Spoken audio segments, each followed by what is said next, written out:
نحمده ونصلي على رسوله الكريم اما بعد فاعوذ بالله من الشيطان الرجيم بسم الله الرحمن الرحيم کتاب الادب باب الحیاء وفضله والحث على التخلق به.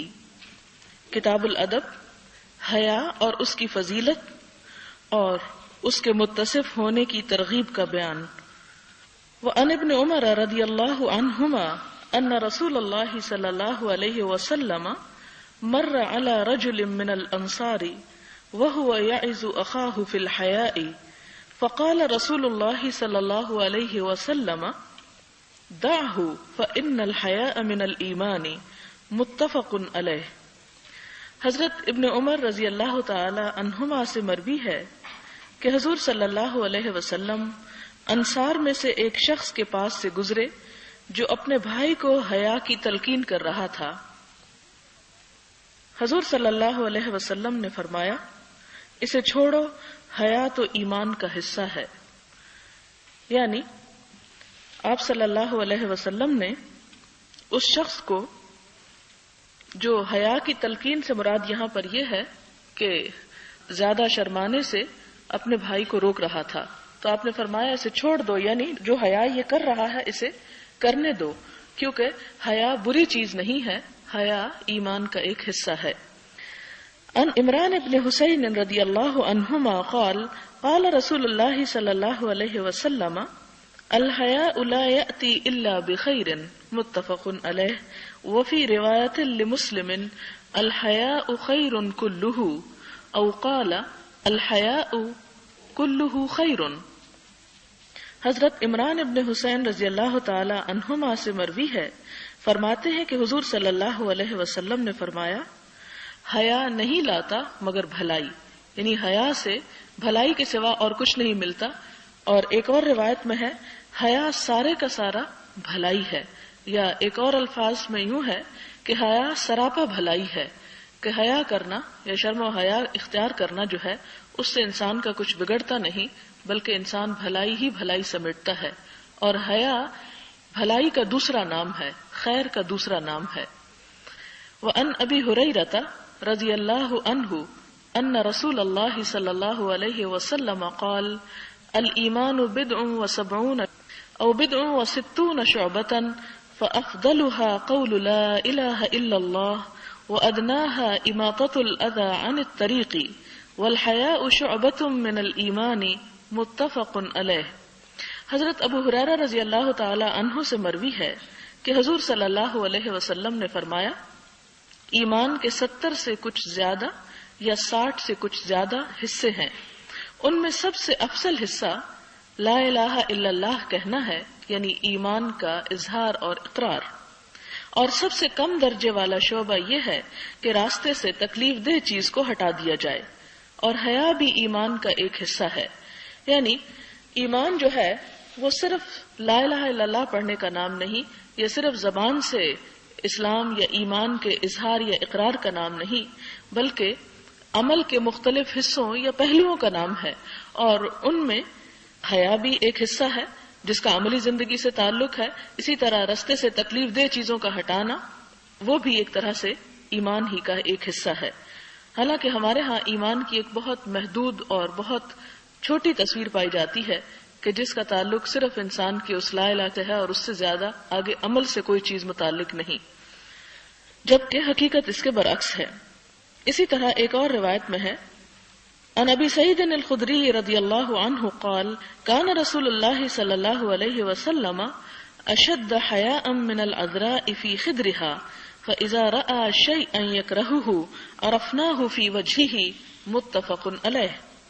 حضرت ابو سعید خدری رضی اللہ تعالی عنہ سے مروی ہے، فرمایا حضور صلی اللہ علیہ وسلم پردہ نشین کنواری لڑکی سے بھی زیادہ حیادار تھے.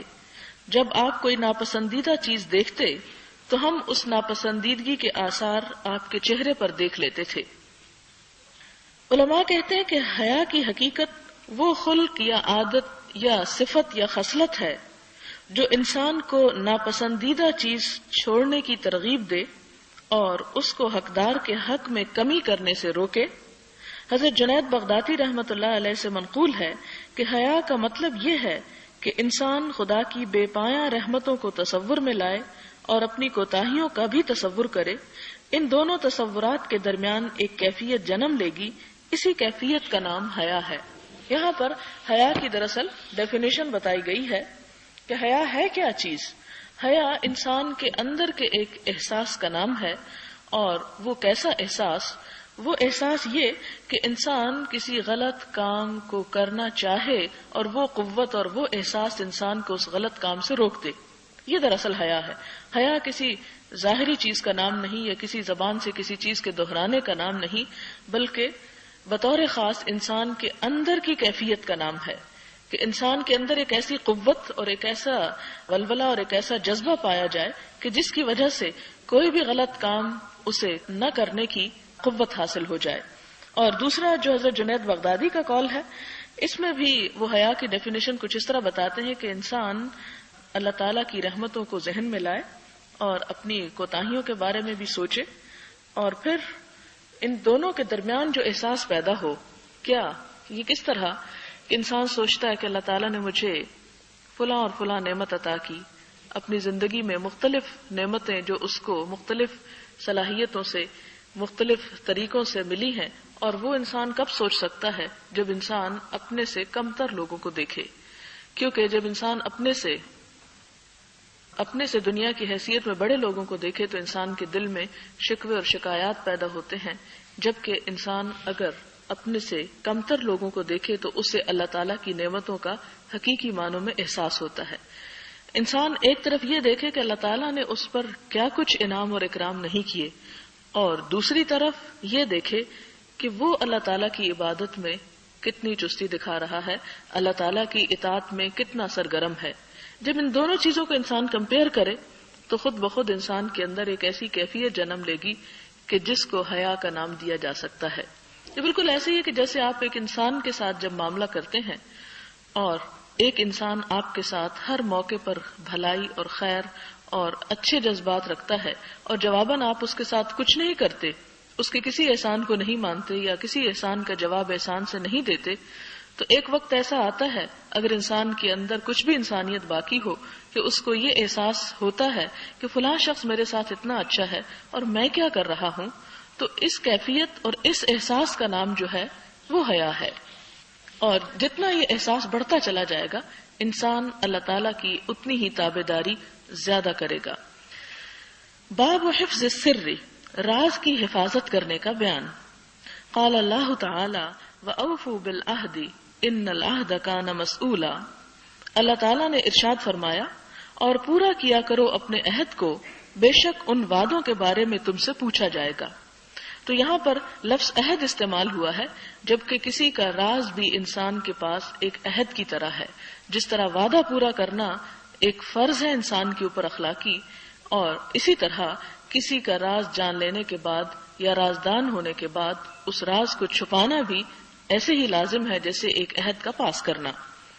ان ابی سعید الخدری رضی اللہ عنہ قال قال رسول اللہ صلی اللہ علیہ وسلم ان من اشد الناس عند اللہ منزلة یوم القیامت الرجل یفضی الى المرأة وتفضی الیہ ثم ینشر سرها، رواہ مسلم۔ حضرت ابو سعید خدری رضی اللہ تعالی عنہ سے مروی ہے، فرماتے ہیں کہ حضور صلی اللہ علیہ وسلم نے فرمایا، قیامت کے دن اللہ تعالی کے نزدیک سب سے برے مرتبے والا شخص وہ ہوگا جو اپنی بیوی کے سامنے اپنا آپ کھول دیتا ہے اور وہ اس کے سامنے اپنا آپ کھول دیتی ہے، اور پھر وہ اپنی بیوی کے راز کی تشہیر کرنے لگ جاتا ہے، یعنی اس کی چھپی ہوئی باتوں کو دوسروں کے سامنے ڈسکس کرتا ہے۔ تو ایسا شخص قیامت کے دن اللہ تعالیٰ کے ہاں بدترین مقام اور درجے والا ہوگا۔ اور اگلی حدیث ہے حضرت عبداللہ بن عمر رضی اللہ تعالی عنہما سے کہ حضرت عمر رضی اللہ تعالی عنہ کی صاحبزادی حضرت حفصہ جب بیوہ ہو گئیں تو اس کے متعلق حضرت عمر رضی اللہ تعالی عنہ نے فرمایا، میں حضرت عثمان بن عفان سے ملا اور انہیں حفصہ کی پیشکش کی۔ ہمارے ہاں اس بات کو معیوب سمجھا جاتا ہے کہ کوئی شخص اپنی بیٹی کا رشتہ کسی کے پاس لے کر جائے، اور بعض اوقات اس انتظار میں بیٹیاں بوڑھی ہو جاتی ہیں کہ کوئی رشتہ لے کر ان کے پاس آئے، لیکن اسلام نے ایسی کوئی حد اور قید نہیں لگائی، اور اسلامی لحاظ سے اس میں کوئی برائی نہیں کہ بیٹی والے خود رشتے کی پیشکش کریں۔ لہذا یہاں پر ہم دیکھتے ہیں کہ حضرت عمر اپنی بیٹی کا رشتہ خود حضرت عثمان کو پیش کرتے ہیں۔ پھر اس پر کیا ہوتا ہے؟ وہ کہتے ہیں اگر آپ چاہیں تو حفصہ بنت عمر کو آپ کے نکاح میں دے دوں۔ کہنے لگے میں اس معاملے میں غور کروں گا۔ چند دن انتظار کے بعد پھر وہ مجھے ملے تو کہنے لگے میں محسوس کرتا ہوں کہ مجھے ان دنوں نکاح نہیں کرنا چاہیے۔ پھر میں حضرت ابو بکر صدیق رضی اللہ تعالیٰ عنہ سے ملا اور ان سے کہا کہ اگر آپ چاہیں تو میں حفصہ بنت عمر کو آپ کے نکاح میں دے دوں۔ یعنی حضرت عثمان نے جب انکار کر دیا تو حضرت ابو بکر کے پاس گئے۔ حضرت ابو بکر خاموش رہے اور مجھے کوئی جواب نہ دیا۔ مجھے ان کی خاموشی پر اتنا دکھ ہوا جتنا حضرت عثمان کے انکار پر نہیں ہوا تھا، کیونکہ انہوں نے منہ سے بول کر کہہ دیا۔ میں نے کچھ دن انتظار کیا، پھر حضرت حفصہ کو حضور صلی اللہ علیہ وسلم نے پیغام نکاح دیا اور میں نے حضرت حفصہ کا نکاح حضور صلی اللہ علیہ وسلم سے کر دیا۔ اس میں دیکھیں کہ بعض اوقات انسان کہیں پر رشتے کا انکار ہوتا ہے یا کہیں مطلب پورا نہیں ہوتا تو انسان پریشان ہوتا ہے اور سمجھتا ہے کہ دوسرے نے اس کی توہین کر دی، حالانکہ اللہ تعالیٰ نے اس انسان کے لیے اس سے بہتر کوئی اور چیز رکھی ہوتی ہے۔ تو حضرت عمر تو یہ چاہتے تھے کہ ان کی بیٹی کا نکاح حضرت عثمان یا حضرت ابو بکر کے ساتھ ہو جائے، لیکن اللہ تعالیٰ نے ان کے لیے ام المؤمنین بننے کا درجہ اور شرف رکھا تھا اور حضرت عمر کے وہم و گمان میں بھی نہ تھا، لہذا وہ اس بات پر دکھی ہوتے ہیں کہ حضرت ابو بکر نے خاموشی کیوں اختیار کی۔ پھر حضرت حفصہ کو حضور صلی اللہ علیہ وسلم نے پیغام نکاح دیا اور میں نے حفصہ کا نکاح حضور صلی اللہ علیہ وسلم سے کر دیا۔ پھر ابو بکر رضی اللہ عنہ مجھے ملے اور کہا شاید آپ کو رنج پہنچا ہو جب آپ نے مجھے حفصہ کی پیشکش کی اور میں نے کوئی جواب نہ دیا۔ کہا ہاں۔ کہنے لگے مجھے تمہاری پیشکش کا جواب دینے میں اس کے سوا کوئی رکاوٹ نہ تھی کہ مجھے علم تھا کہ حضور صلی اللہ علیہ وسلم نے حفصہ کا ذکر فرمایا ہے اور میں حضور صلی اللہ علیہ وسلم کے راز کو افشا نہیں کر سکتا تھا، کیونکہ میں جانتا تھا کہ آپ وہ نکاح کرنا چاہتے ہیں، اس لیے میں نے خاموشی اختیار کر کے آپ کے راز کو چھپایا۔ اگر حضور صلی اللہ علیہ وسلم حفصہ سے نکاح نہ کرتے تو میں اسے قبول کر لیتا۔ یہ بخاری کی روایت ہے۔ اگلی حدیث ہے حضرت عائشہ رضی اللہ تعالی عنہا سے روایت ہے، فرمایا حضور صلی اللہ علیہ وسلم کی ازواج مطہرات حضور صلی اللہ علیہ وسلم کی خدمت میں حاضر تھیں۔ حضرت عائشہ رضی اللہ تعالی عنہا سے روایت ہے، فرمایا حضور صلی اللہ علیہ وسلم کی ازواج مطہرات حضور صلی اللہ علیہ وسلم کی خدمت میں حاضر تھیں کہ حضرت فاطمہ رضی اللہ تعالی عنہا چلتی ہوئی آئیں۔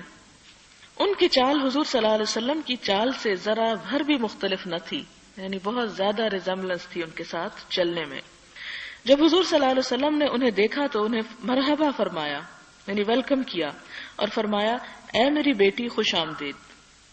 عموماً ہمارے ہاں یہ ہوتا ہے کہ ویلکم کرنا یا اچھے طریقے سے پیش آنا یا خوش آمدید کہنا صرف غیروں کے لیے ہوتا ہے، جبکہ حضور صلی اللہ علیہ وسلم اپنی ہی بیٹی اور اپنے ہی گھر کے افراد کے لیے ایسا اخلاق اور طرز عمل رکھتے تھے۔ پھر انہیں اپنے دائیں یا بائیں جانب بٹھایا، یعنی اپنے قریب بٹھایا، پھر ان کے کان میں کوئی بات فرمائی۔ اس سے آپ اندازہ کریں کہ آپ صلی اللہ علیہ وسلم کا طرز عمل اپنی بیٹی کے ساتھ کیسا تھا، یعنی کتنی فرینکنس تھی۔ ہمارے ہاں مذہبیت کا جنون عموماً لوگوں کو اپنے ہی بچوں سے دور کر دیتا ہے، اور ان کے ہاں یہ تصور پایا جاتا ہے کہ بچوں کے ساتھ فرینک ہونا یا اچھی طرح پیش آنا شاید بچوں کے دل میں ان کا رعب کم کر دے، حالانکہ رعب اپنی جگہ ہے اور محبت اپنی جگہ ہے اور احترام اپنی جگہ ہے۔ تو آپ صلی اللہ علیہ وسلم اپنی بیٹی کے ساتھ شفقت، محبت، احترام اور ان کے مقام کا ہر لحاظ سے خیال رکھتے ہیں۔ پھر وہ کہتے ہیں کہ آپ صلی اللہ علیہ وسلم نے ان کے کان میں کوئی بات فرمائی تو وہ زور سے رونے لگی۔ جب حضور صلی اللہ علیہ وسلم نے ان کی بے صبری کو دیکھا تو دوبارہ ان کے کان میں کچھ فرمایا تو وہ ہنسنے لگی۔ اس سے کیا پتہ چلتا ہے کہ حضرت فاطمہ بھی عام عورتوں کی طرح ایک عورت تھیں، اور ان کے بھی اسی طرح احساسات اور جذبات تھے جیسے کسی عام عورت کے ہوتے ہیں، کہ عموماً عورتوں کی عادت ہوتی ہے چھوٹی سی بات پہ رو پڑنا اور چھوٹی سی بات پہ خوش ہو جانا، لیکن یہاں دونوں باتیں چھوٹی نہ تھیں، دونوں ہی بہت بڑی تھیں، اور ان کا رد عمل بھی ایک نیچرل ری ایکشن تھا۔ میں نے ان سے کہا کہ حضور صلی اللہ علیہ وسلم نے تمام عورتوں میں سے راز بتانے کے لیے تمہیں منتخب کیا ہے، اس کے باوجود تم روتی ہو. پھر جب حضور صلی اللہ علیہ وسلم تشریف لے گئے تو میں نے ان سے پوچھا حضور صلی اللہ علیہ وسلم نے تم سے کیا فرمایا تھا؟ انہوں نے جواب دیا میں حضور صلی اللہ علیہ وسلم کا راز افشا کرنے والی نہیں ہوں، یعنی جو بات انہوں نے میرے کان میں کہی وہ میں کیوں کر بتاؤں گی. پھر جب حضور صلی اللہ علیہ وسلم کا انتقال ہو گیا تو میں نے حضرت فاطمہ سے کہا میں تمہیں اس حق کی قسم دے کر کہتی ہوں جو میرا تمہارے اوپر ہے کہ تم مجھے وہ بات بتاؤ جو حضور صلی اللہ علیہ وسلم نے تم سے فرمائی تھی. کہا ہاں اب بتا دیتی ہوں. جب حضور صلی اللہ علیہ وسلم نے پہلی بار مجھ سے سرگوشی کی تو آپ نے مجھے بتایا جبریل علیہ السلام میرے ساتھ سال میں 1 مرتبہ قرآن حکیم کا دور کرتے تھے اور اب انہوں نے میرے ساتھ 2 مرتبہ دور کیا ہے. دور کا مطلب ہے جتنا قرآن پاک نازل ہو چکا ہوتا تھا وہ سارا اتنا آپ صلی اللہ علیہ وسلم جبریل علیہ السلام کو سنایا کرتے تھے، ریوائز کرتے تھے رمضان المبارک میں. اور آخری سال جب پورا مکمل ہو چکا تو آپ نے 2 مرتبہ دور کیا، یعنی ان کو سنایا. میں دیکھ رہا ہوں کہ موت قریب آ گئی ہے، پس تم اللہ سے ڈرو اور صبر کیا کرو. میں تمہارے لیے بہترین آگے جانے والا ہوں، یعنی تم سے پہلے پہنچنے والا ہوں. یہ سن کر میں رو دی جس طرح کہ تم نے دیکھا. پھر جب حضور صلی اللہ علیہ وسلم نے میری بے صبری کو دیکھا، اور آپ دیکھیں کہ کسی بھی بیٹی کے لیے یہ خبر کہ اس کے باپ کی وفات ہونے والی ہے ایک بجلی کی طرح بن کے گر سکتی ہے، تو یہی حالت حضرت فاطمہ کی ہوئی.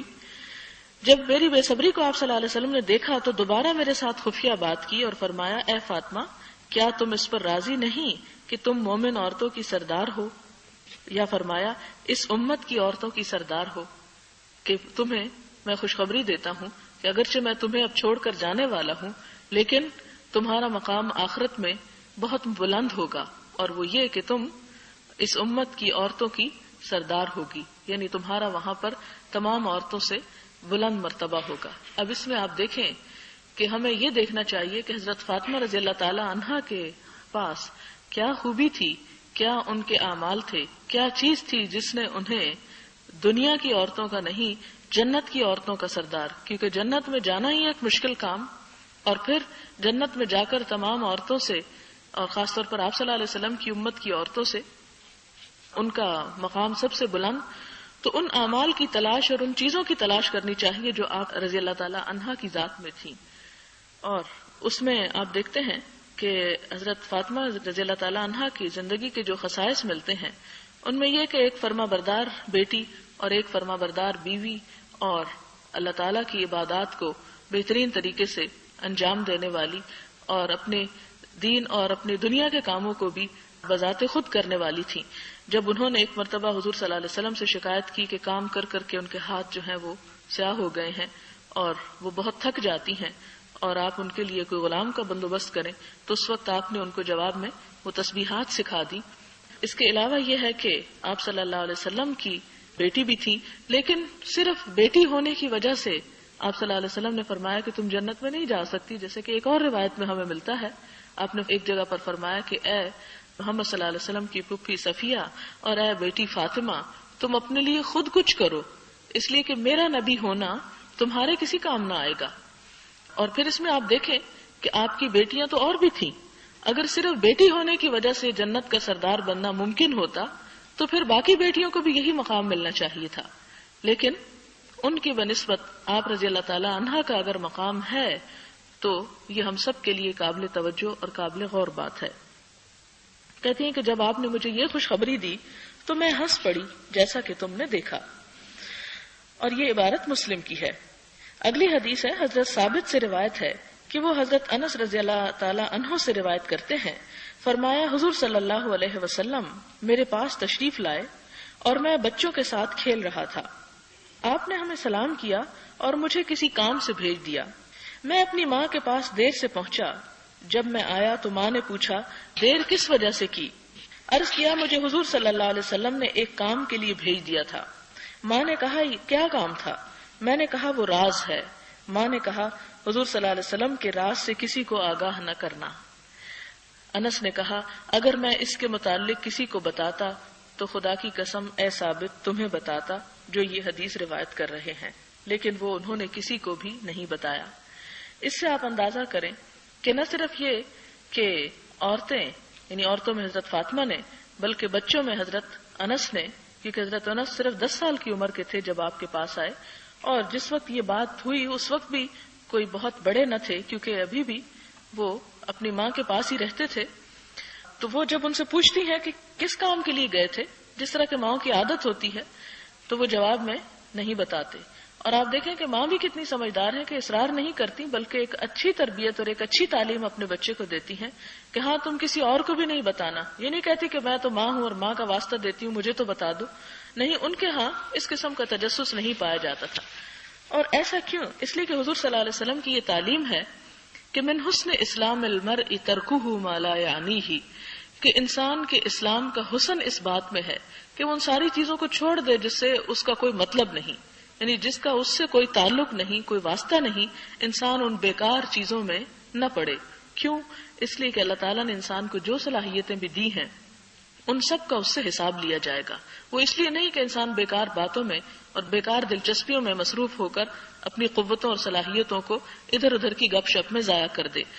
اور اسی لیے فرمایا کہ قرآن پاک میں آتا ہے کہ ان السمع والبصر والفؤاد کل اولئک کان عنہ مسئولا، کہ نگاہیں اور کان اور دل سب سے سوال کیا جائے گا. دل سے کیا؟ یعنی دل کا حساب کیا؟ اسے تو ظاہر دھڑکنا اور خون پمپ کرنا ہے. نہیں، یہ نہیں کہ تم نے اپنا کام کیا یا نہیں، یہ کہ دل کس قسم کے خیالات کی آماجگاہ بنا، کس قسم کی سوچیں رہی، کس طرح کے گمان رہے لوگوں کے بارے میں، کس قسم کی خواہشات اس میں پنپتی رہی. تو اس سے یہ پوچھا جائے گا. آنکھوں سے کیا پوچھا جائے گا کہ انہوں نے کیا دیکھا، حلال یا حرام یا وہ چیزیں. اب مثال کے طور پر جب ہم پڑھتے بھی ہیں تو کچھ بھی پڑھتے ہیں تو اس پر بھی پوچھا جائے گا کہ کس قسم کی چیزیں پڑھتے رہے. کیونکہ بعض لوگوں کی عادت ہوتی ہے کہ بیکار قسم کی فضول کہانیاں جو ہیں ان کو صرف ایک ہیبٹ یا ایک نشے کے طور پر پڑھتے رہنا، حالانکہ اس کے پیچھے کوئی علم نافع نہیں ہوتا. اسی طرح ایسی بیکار چیزیں دیکھتے رہنا کہ جب بیٹھے ہیں تو اب ٹی وی کھلا ہے تو بس دیکھتے چلے جا رہے ہیں، اس میں نہ تو کوئی مقصد ہے نہ کوئی ہدف ہے، صرف وقت کاٹا جا رہا ہے. نہیں، اس کے بارے میں پوچھا جائے گا کہ زندگی اس لیے نہیں دی تھی کہ تم اپنے آپ کو صرف ایک شغل کے طور پر اپنی زندگی کو بسر کرو، یا تمہارے پاس وقت زیادہ ہے تو تم بیکار میں اور بے مقصد میں ادھر ادھر کے چینل گھما کر اپنا وقت پورا کرو. نہیں، اس وقت سے ان نگاہوں سے بھی پوچھا جائے گا کہ وہ کیا کچھ دیکھتی رہی. اسی طرح کانوں سے کہ کس قسم کی باتیں سنی.